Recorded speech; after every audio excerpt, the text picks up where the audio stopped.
ओम शांति। 3 दिसंबर 2024 की साकार मुरली। बाबा कहते, मीठे बच्चे, याद की यात्रा में अलबेले मत बनो। याद से ही आत्मा पावन बनेगी। बाप आए हैं सभी आत्माओं की सेवा कर उन्हें शुद्ध बनाने। प्रश्न, कौन सी स्मृति बनी रहे तो खान पान शुद्ध हो जाएगा? उत्तर, यदि स्मृति रहे कि हम बाबा के पास आए हैं सचखंड में जाने के लिए व मनुष्य से देवता बनने के लिए, तो खान पान शुद्ध हो जाएगा, क्योंकि देवताएं कभी अशुद्ध चीज नहीं खाते। जब हम सत्य बाबा के पास आए हैं सचखंड पावन दुनिया का मालिक बनने, तो पतित अर्थात कि अशुद्ध बन नहीं सकते। ओम शांति। रूहानी बाप रूहानी बच्चों से पूछते हैं, बच्चे, तुम जब यहाँ बैठते हो तो किसको याद करते हो? अपने बेहद के बाप को। वह कहाँ है? उनको पुकारा जाता है ना, हे पतित पावन। आजकल सन्यासी भी कहते रहते हैं, पतित पावन सीताराम, अर्थात पतितों को पावन बनाने वाले राम आओ। ये तो बच्चे समझते हैं पावन दुनिया सतयुग को, पतित दुनिया कलयुग को कहा जाता है। अभी तुम कहाँ बैठे हो? कलयुग के अंत में। इसलिए पुकारते हैं, बाबा आकर हमको पावन बनाओ। हम कौन है? आत्मा। आत्मा को ही पवित्र बनना है।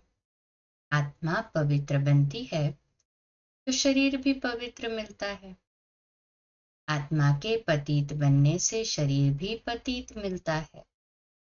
ये शरीर तो मिट्टी का पुतला है ना, आत्मा तो अविनाशी है। आत्मा इन ऑर्गन्स द्वारा कहती है, पुकारती है, हम बहुत पतित बन गए हैं, हमको आकर पावन बनाओ। बाप पावन बनाते हैं। 5 विकारों रूपी रावण पतित बनाते हैं। बाप ने अभी स्मृति दिलाई है, हम पावन थे, फिर ऐसे 84 जन्म लेते लेते अभी अंतिम जन्म में हैं। ये जो मनुष्य सृष्टि रूपी झाड़ है, बाप कहते हैं मैं इनका बीज रूप हूँ। मुझे बुलाते हैं, हे परमपिता परमात्मा, ओ गॉड फादर, लिबरेट मी। हर एक अपने लिए कहते हैं, मुझे छुड़ाओ भी और पंडा बनकर शांति धाम में अर्थात घर में ले चलो। सन्यासी आदि भी कहते हैं, स्थायी शांति कैसे मिले? अब शांति धाम तो है घर, जहां से आत्माएं पार्ट बजाने आती है। वहां सिर्फ आत्माएं ही हैं, शरीर तो नहीं है ना वहां। नहीं हाँ जी बाबा, आत्माएं बिना शरीर के अर्थात यहाँ पर आत्माएं शरीर के बिगड़ नहीं रहती, शरीर रहता है तभी तो पार्ट बजाती है। और परम धाम में आत्मा बिना शरीर के रहती है। कपड़े पहनने के बिगड़ रहना माना शरीर ही नहीं है। नहीं शरीर बिगड़ आत्माएं अर्थात अशरीरी है। परम धाम में आत्माएं अशरीरी है। बाप कहते हैं, बच्चे, तुम आत्माएं वहां मूल वतन में बिगड़ शरीर रहते हो, उसे निराकारी दुनिया कहा जाता है। बच्चों को सीढ़ी पर समझाया गया है, कैसे हम सीढ़ी नीचे उतरते आए हैं। पूरे 84 जन्म लगे हैं मैक्सिमम, फिर कोई एक जन्म भी लेते हैं। आत्माएं ऊपर से आती ही रहती है। अभी बाप कहते हैं, मैं आया हूं पावन बनाने। शिव बाबा ब्रह्मा द्वारा तुम्हें पढ़ाते हैं। शिव बाबा है आत्माओं का बाप और ब्रह्मा को आदि देव कहते हैं। इस दादा में बाप कैसे आते हैं ये तुम बच्चे ही जानते हो। मुझे बुलाते भी है, हे पतित पावन आओ। आत्माओं ने शरीर द्वारा बुलाया है, मुख्य आत्मा है ना, ये है ही दुखधाम। यहाँ कलयुग में देखो, बैठे बैठे अचानक मृत्यु हो जाती है। वहां ऐसे कोई बीमार ही नहीं होते। नाम ही है स्वर्ग। इतना अच्छा नाम है, कहने से दिल खुश हो जाता है। क्रिश्चियन भी कहते हैं क्राइस्ट से 3000 वर्ष पहले पैराडाइज था। यहाँ भारतवासियों को तो कुछ भी पता नहीं है, क्योंकि उन्होंने सुख बहुत देखा है, दुख भी बहुत देख रहे हैं। तमो प्रधान बने हैं। 84 जन्म भी इन्हों के है। आधा कल्प बाद फिर और धर्म वाले आते हैं।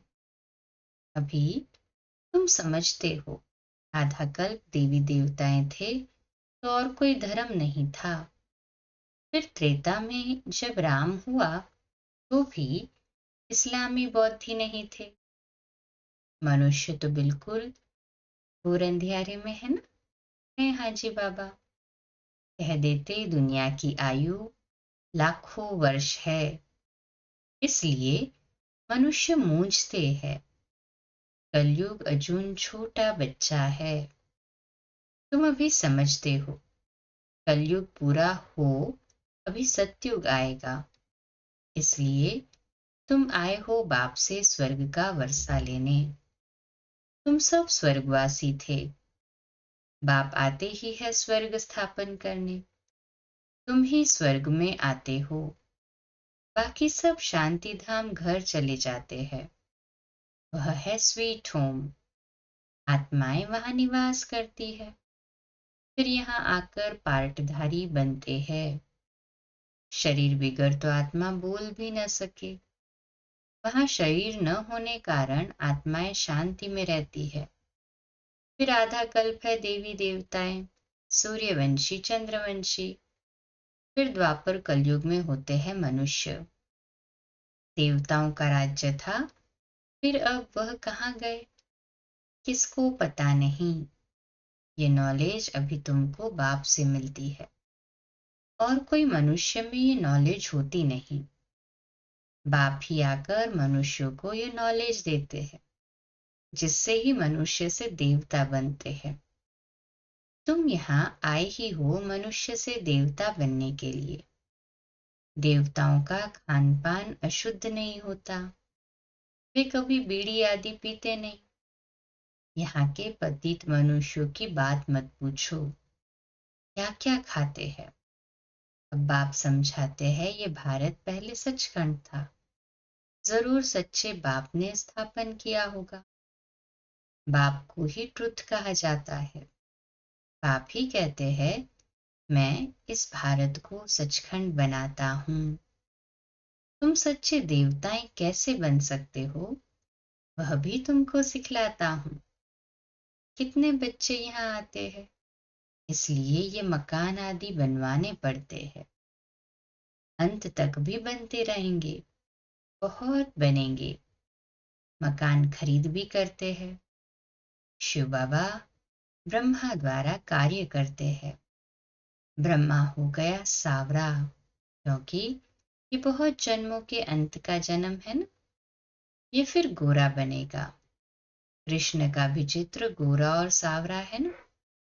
म्यूजियम में बड़े बड़े अच्छे चित्र है, जिस पर हम किसको अच्छी रीति समझा सकते हैं। बाबा कहते हैं हाँ, बड़े चित्रों पर और अच्छी रीति समझा सकते हो तुम। यहाँ बाबा म्यूजियम नहीं बनवाते हैं। इनको कहा जाता है टॉवर ऑफ साइलेंस। तुम जानते हो हम शांति धाम अपने घर जाते हैं। हम वहां के रहने वाले हैं। फिर यहाँ आकर शरीर ले पार्ट बजाते हैं। बच्चों को पहले पहले ये निश्चय होना चाहिए कि ये कोई साधु संत नहीं पढ़ाते हैं। ये दादा तो अर्थात ब्रह्मा बाबा तो सिंध का रहने वाला था, परंतु इसमें जो प्रवेश कर बोलते हैं, अर्थात शिव बाबा जो बोलते हैं, वह है ज्ञान का सागर। उनको कोई जानते ही नहीं। कहते भी है गॉड फादर, परंतु कह देते उनका नाम रूप है ही नहीं।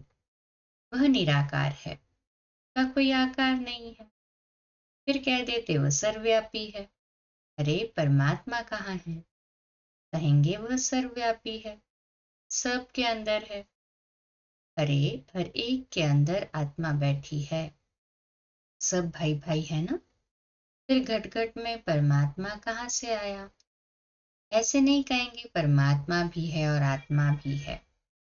परमात्मा बाप को बुलाते हैं, बाबा आकर हम पतितों को पावन बनाओ। मुझे तुम बुलाते हो ये धंधा, ये सेवा करने के लिए। हम सभी को आकर शुद्ध बनाओ। पतित दुनिया में हमको निमंत्रण देते हो, कहते हो बाबा हम पतित है। बाप तो पावन दुनिया देखते ही नहीं, पतित दुनिया में ही तुम्हारी सेवा करने के लिए आए हैं। अब ये रावण राज्य विनाश हो जाएगा, बाकी तुम जो राजयोग सीखते हो वह जाकर राजाओं का राजा बनते हो। तुमको अनगिनत बार पढ़ाया है, फिर 5000 वर्ष बाद तुमको ही पढ़ाएंगे। सतयुग त्रेता की राजधानी अब स्थापन हो रही है। पहले है ब्राह्मण कुल, प्रजापिता ब्रह्मा गाया जाता है ना, जिसको एडम आदि देव कहते हैं। ये कोई को पता नहीं है। बहुत है जो यहाँ आकर सुनकर फिर माया के वश हो जाते हैं। पुण्य आत्मा बनते बनते पाप आत्मा बन पड़ते हैं। माया बड़ी जबरदस्त है, सबको पाप आत्मा बना देती है। यहाँ कोई भी पवित्र आत्मा पुण्य आत्मा है नहीं। पवित्र आत्माएं देवी देवता ही थे। जब सभी पतित बन जाते हैं तब बाप को बुलाते हैं। अभी ये है रावण राज्य, पतित दुनिया। इनको कहा जाता है कांटों का जंगल। सतयुग को कहा जाता है garden of flowers. Mughal garden में कितने फर्स्ट क्लास अच्छे अच्छे फूल होते हैं। अक के भी फूल मिलेंगे, परंतु इसका अर्थ कोई भी समझते नहीं है। शिव के ऊपर अक क्यों चढ़ाते हैं, ये भी बाप बैठ समझाते हैं। मैं जब पढ़ाता हूँ तो उनमें कोई फर्स्ट क्लास मोतिये, कोई रतन ज्योत, कोई फिर अक के भी है। नंबरवार तो है ना। तो इसको कहा ही जाता है दुख धाम, मृत्यु लोक। अकाले मृत्यु हो जाती इसलिए मृत्यु लोक। सत्युग है अमर लोक, क्योंकि अकाली मृत्यु नहीं है। ये बातें कोई शास्त्रों में नहीं है। शास्त्र तो इस दादा अर्थात ब्रह्मा बाबा ने पढ़े हैं। बाप तो अर्थात शिव बाबा तो शास्त्र नहीं पढ़ाएंगे।